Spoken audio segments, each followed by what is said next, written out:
what happened next really threw a wrench in my plan.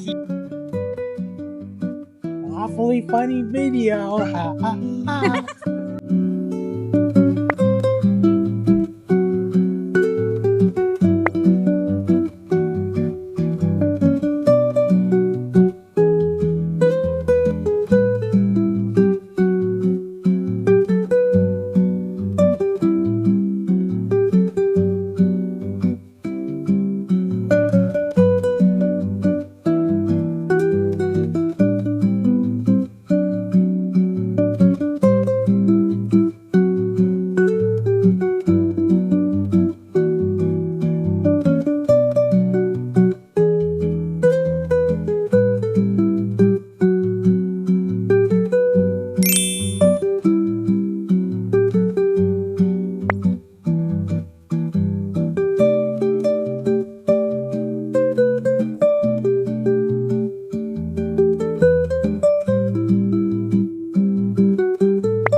The Book of Life was a movie we made top 10 on Disney Latin America every year, top 10 worldwide on Netflix.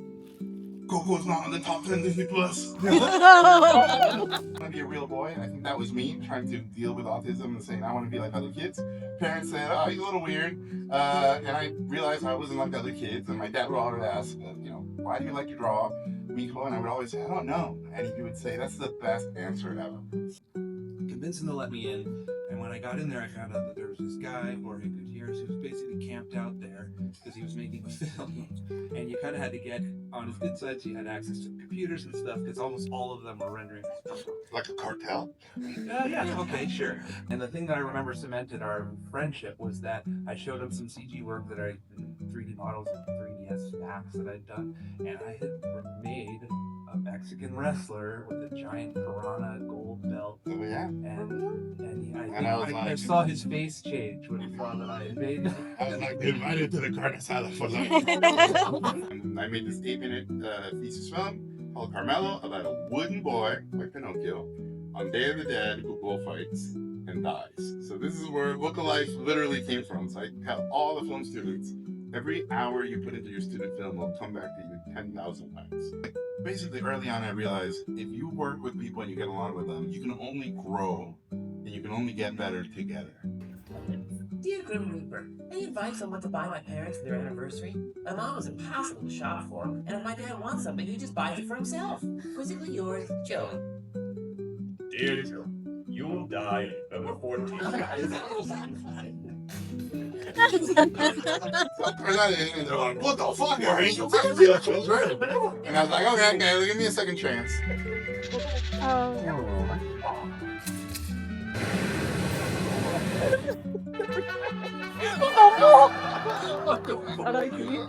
were like, "You killed a dog? Come on! Don't kill kids or dogs. What kind of stupidity is this?" And Paul Sullivan worked together with the team, and we said, "All right, let's make it out of Legos." So this were the 19 pieces of geometry. So no one believed us, so we had to make this explanation of it. So this is the most important shot in the movie, in Book of Life. It was, of course, in the trailer. It's an iPhone commercial. People have gotten this shot tattooed, and it was probably one of the cheapest shots in the movie. So if you remove all the lights, and you remove all the map paintings, and you remove all the textures, and you remove all the local lights, and you take all that stuff out, those are the 19 pieces of geometry. Wow.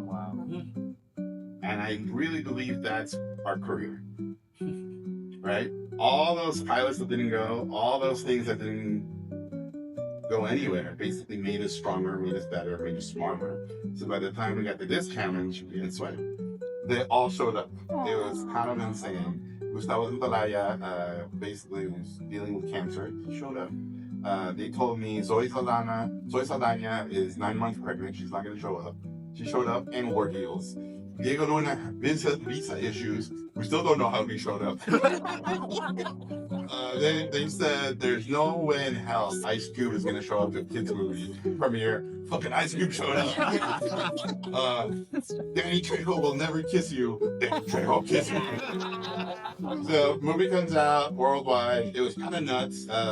You know, they do an art book, they did albums, they did bootlegs. I love bootlegs. It's basically someone in the theater shooting it, so you get to hear people laugh. It's kind of amazing. Nominated for a bunch of Annies, only won one. And then I was broken at that point. I said, I need to, you know, reset and recharge. I painted a crazy mural in Texas where bikers peed, but it was right next to a school, so we wanted to not have the bikers pee there. El Pueblo saw the mural, and they you know, hired me to do a mural here in LA. And then after that mural from the biker pee wall, I had all this leftover paint, so I said, I'm just gonna do pop culture paintings. So I went nuts and I started painting every day, all the things I was told not to do in school, right? Star Wars and Simpsons. I went pretty nuts and just started painting and painting and painting and painting. And you know, David Bowie died, so I painted him. You know, Minions and Turtles, and basically everything. I got a bunch of death threats from a painting coming up. I think you can guess which one. On that one. Frozen. This one got me 10 death threats, which was great. Love that. And then this guy named Greg Escalante, who had a gallery, asked me to do an art show, and NPR showed up, and then I became a painter. They did a look, and then we started traveling, and we started seeing our characters in real life in Mexico, and then we started getting photos from all over the world. People dressing up as lookalike characters, not just in Mexico, but all over the world. To this day, we get them. It's pretty amazing. Every Halloween, we start getting these pictures. In Egypt, in India, Russia, like, it's nuts how far the movie's gone. Since Book of Life was a big hit, are you thinking of making number 2? That's a great question. We might be talking to the studio about that. When will it come out? How old are you? I think by the time you're 18.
on day 2 here at WonderCon. I am actually remembering to vlog today. Yesterday, I was all over the place. It was chaotic. We showed up, we set up, and then we went straight to work. So it was kind of hard to get my head on straight. Can I get number 12 and number 33? 12 and 33. All right, just double check those for me. Oh, will this be cash or card? So that's going to be $32. So out of 102, let me get you a bag. And I would recommend removing them for sleeping and showering. Yeah, you're all set. Thank you so much. I also went to a panel yesterday, so that took a little bit of my time. Each one is individually hand sculpted out of clay. Oh, wow, those are really cool. And then there was this thing that happened. I had a really good idea, and because of my placement here in Artist Alley, I am facing a wall. It's a little bit darker where I'm at, and a lot of people, once they leave this area, they don't come back. My genius idea was, you know what? Let me utilize the space around my booth, including the front of my table, and put down some vinyl to point people in the direction of my booth.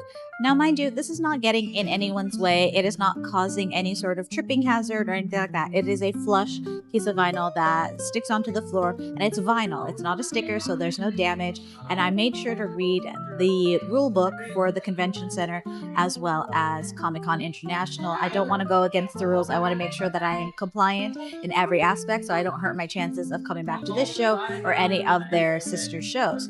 I created these really, really cute designs. There's some arrows, there's some sparkles. It's just really cute. I read the rules. There was nothing against putting anything in front of your table. I'm not talking about like a sandwich board or anything that's going to get in people's ways. I'm specifically talking about any sort of floor decorations. So I went ahead and I designed some vinyl. I got it printed out.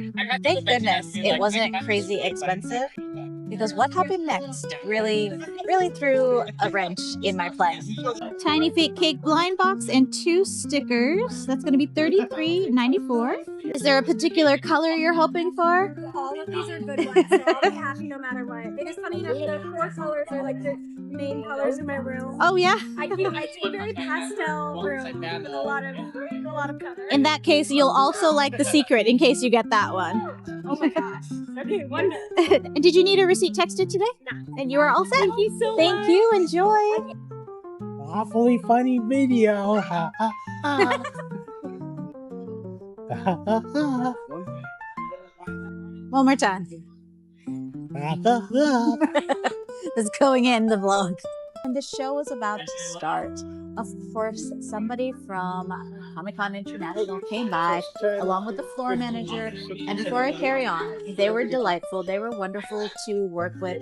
They were just doing their job. Gentlemen told me like, hey, we have a problem with this. And I was like, well, I did make sure to read the guidebook. There was nothing against having any sort of vinyl signage, and it is not destructive, so it's not going to affect anything. So I know they have a restriction against using stickers. They definitely don't want you using stickers because that's going to cause damage. This is a removable vinyl, so it's not going to cause any damage, and I let them know that it's professional grade, and I read the guidebook, and there's nothing against doing this. They were kind of caught off guard that I actually mentioned that I did my research and I read the rules and there's nothing against it. But they still said that they needed to talk to the higher ups, meaning the higher ups at Comic-Con as well as the convention center itself. We're at the Anaheim Convention Center, and each convention center, of course, has its own set of rules. So they needed to now talk to the Anaheim Convention Center people to see if it's okay, because technically, according to Comic-Con, what I was doing was not against any rules. They went ahead and did that, and then they came back, and unfortunately, the convention center people told me that I technically bought my table space, which is where I am allowed to be, and any sort of signage needs to be within the parameters of the table space. And because the vinyl stickers were in front of my table, technically in sort of like a public access area, not something that I bought, I am not allowed to advertise outside of my allotted table space, which I understand technically, because I guess you have to maybe pay or it's an upcharge for that, which is really silly because it's a space that people are just walking over. So I know my signs are going to end up getting destroyed by the end of the day, but I didn't want to get in trouble. And even the floor manager was like, hey, girl, you know, girl to girl, this is a really cute idea. And if it were up to me, I would not make you remove anything because it's so clever.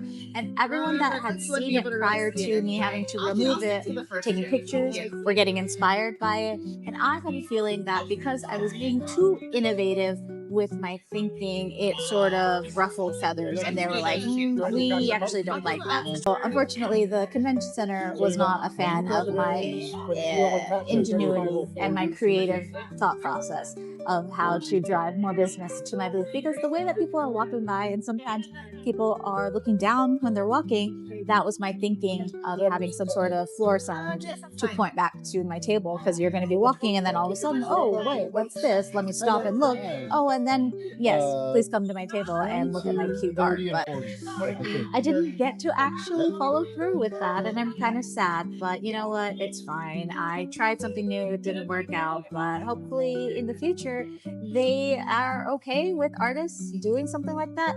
Another thing that they were kind of complaining about was that they were saying, oh well, it's not fair to the other artists because I'm sort of having like a one-up on the other artists, which I don't believe to be true, because if I have some sort of signage that's strictly in front of my table, pointing back to my table, it's not necessarily affecting any artists around me or taking away any of their business, because these people are walking by anyway, and I'm just trying to grab their attention towards my table, not necessarily away from anybody else's table. So I felt like that line of logic didn't really make sense, and other artists were actually getting inspired, and I think that they also wanted to implement it for their next shows, which I guess now nobody can do it. So if you see my floor signs, which I'm going to add to this video, you'll see how cute it was and how innovative it was, and I wish that I was able to keep the signs on the floor.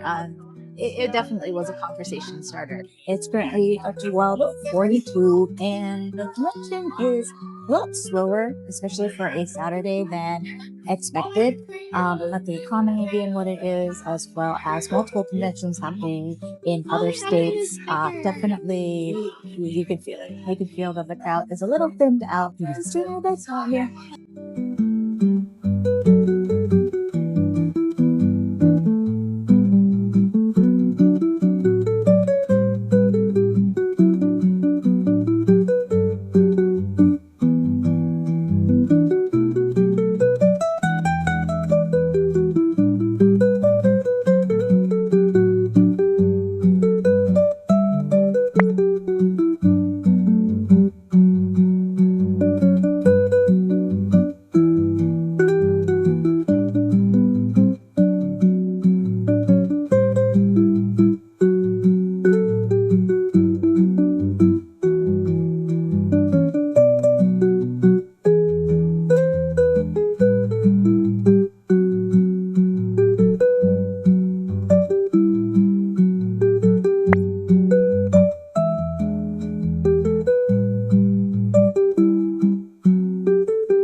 It is the end of day 2 and I was so sleepy and exhausted today. I got hardly any sleep last night. I had to wake up at 6:45 this morning. We were out of here by 8. We got to the convention center around like 8:20-ish, and they wouldn't let us in this morning, so we had to wait outside for like 10-15 minutes, and finally we got let in.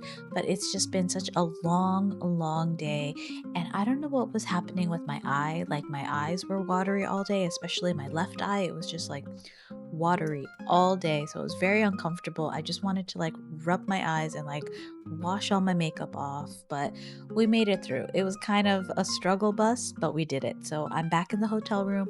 Canada went to the Mexican restaurant that's just connected to the hotel to go get some food, but I have my leftover rice from last night's dinner that I'm going to utilize because I'm trying to be frugal and save some money and not spend excessive amounts of money while we're out here, because I'm trying to make the most money without spending all of the money that I make.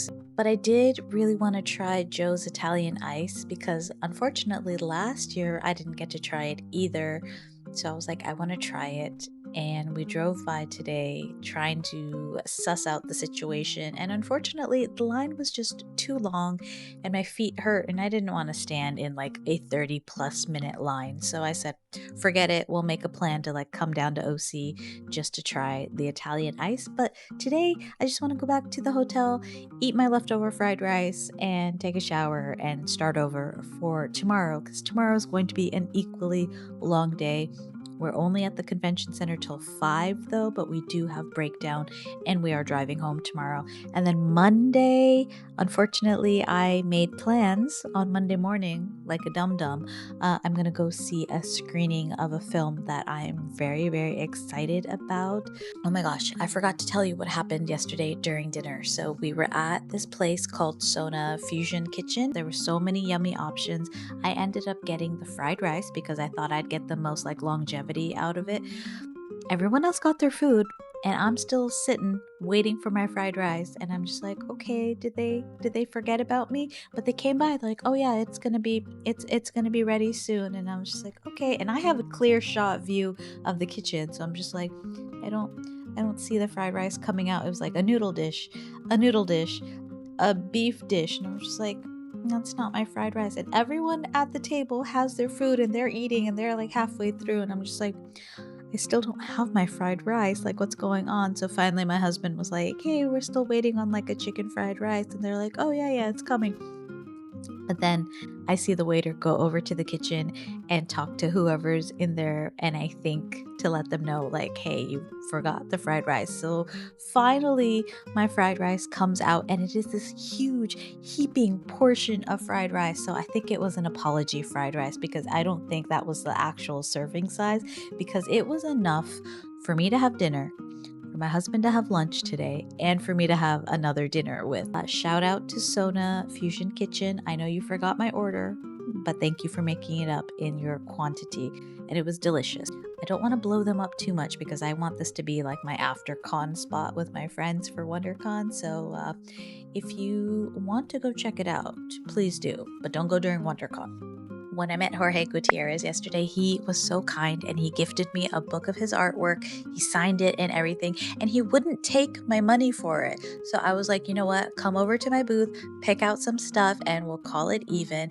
And I knew that he wouldn't have time to do that, so I made sure to make him a little goodie bag today, some gifts from my booth. I gave him a painting, some stickers, as well as some enamel pins. So I swung by his booth this morning, and I knew he was only going to be at the show from 9 to 2 today because he had a panel, and then he was going to take off for the rest of the day. So I said, all right, let me go catch him early before the crowds are here, and so I could actually have like a nice conversation with him. So I made my little goodie bag of treats. I walked it over, and he wasn't there.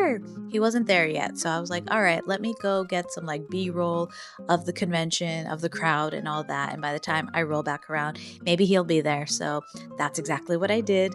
And when I did come back to his table, he was just getting to his table. We said hi. He gave me a big hug. I asked him about how dinner was last night because my friend and I gave him a restaurant recommendation, so I wanted to make sure that he enjoyed himself. And it turned out that he lost his phone. He suddenly remembered, like, hey, I don't have my phone. I immediately jumped into help mode because he thought he left it with his wife in the car. So he also didn't remember his wife's phone number. So I was like, you know what? I know somebody who has your wife's phone number. So I called my friend and I asked her to get in contact with his wife, Sandra. So I coordinated a little rescue mission for his phone for him. And he was very kind. And I also walked him over to the Lost and Found to let them know that he's also missing his phone. And he was very, very sweet and very appreciative of my time and effort to help him reunite with his phone. And yes, around 12 o'clock, he did reunite with his phone. And I did get to give him his goodie bag of treats. He didn't open it in front of me, so I'm hoping that he loved everything that I gave him. I did invite him to the opening reception of the Sava Art Show with Sanjay Patel. And because he knows Sanjay, he was very excited about it. So I hope this means that he will make it out to the reception.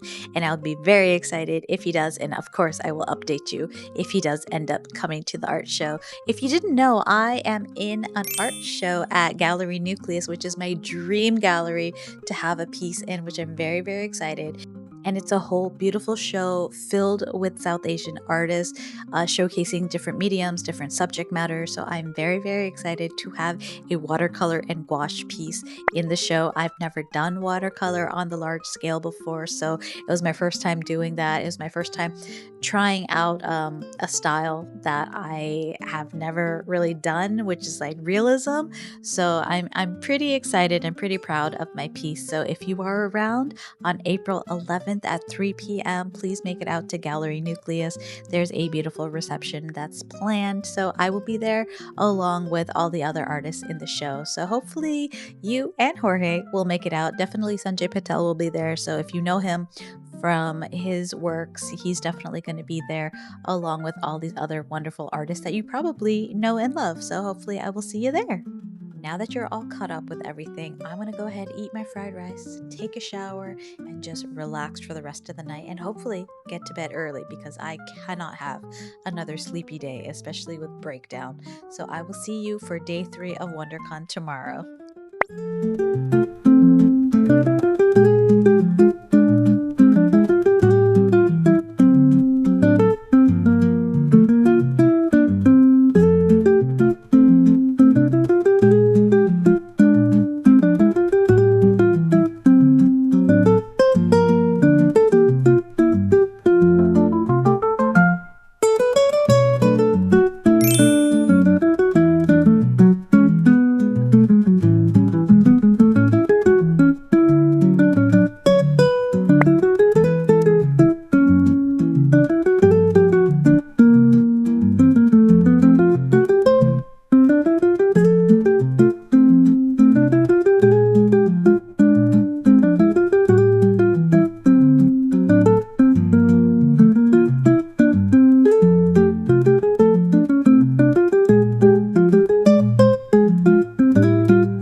Welcome to day 3 here at WonderCon. Today is the last day of the convention and we are here until 5 p.m. It is currently a little after 12 noon and we are here till 5 p.m. today. We break down and then drive home as well.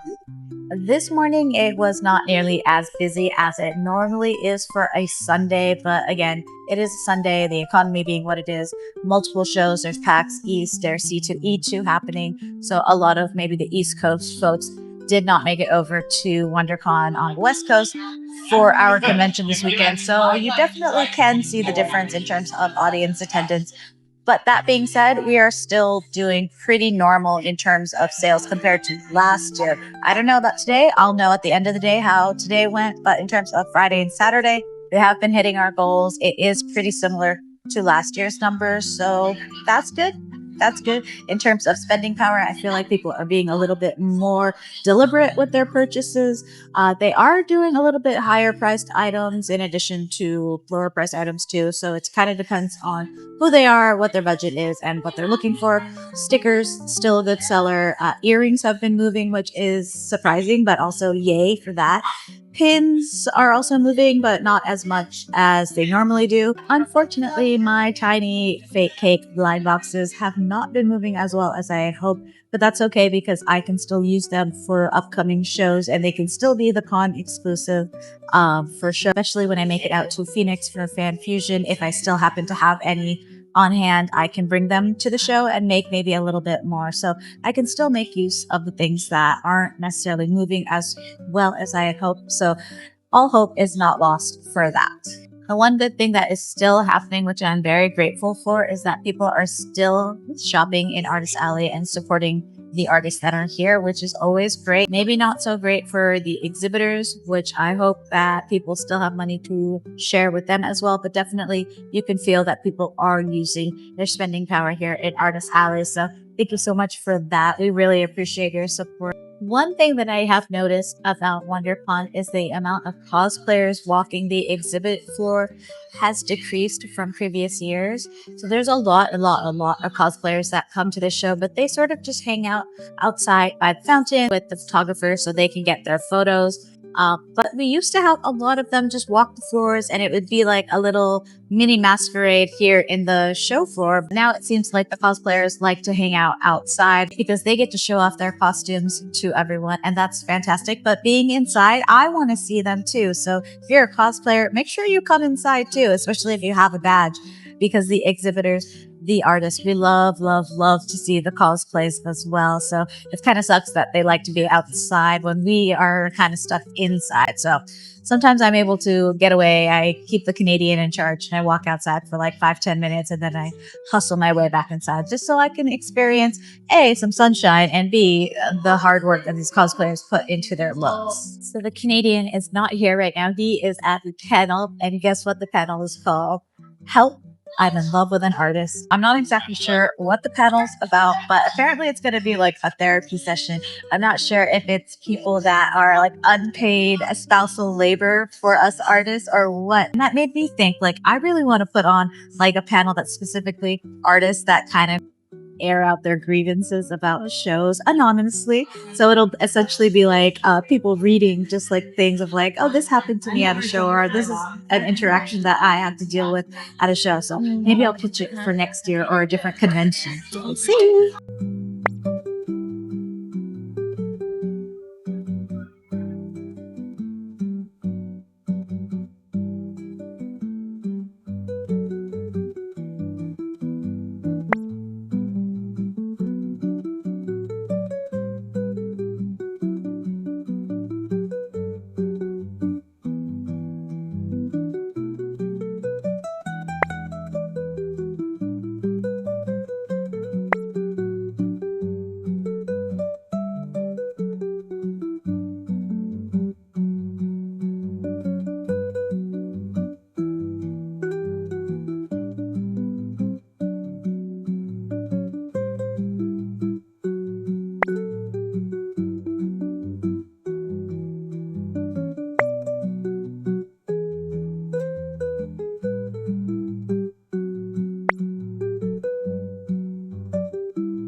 You want to be in my video? Oh, you're too tall.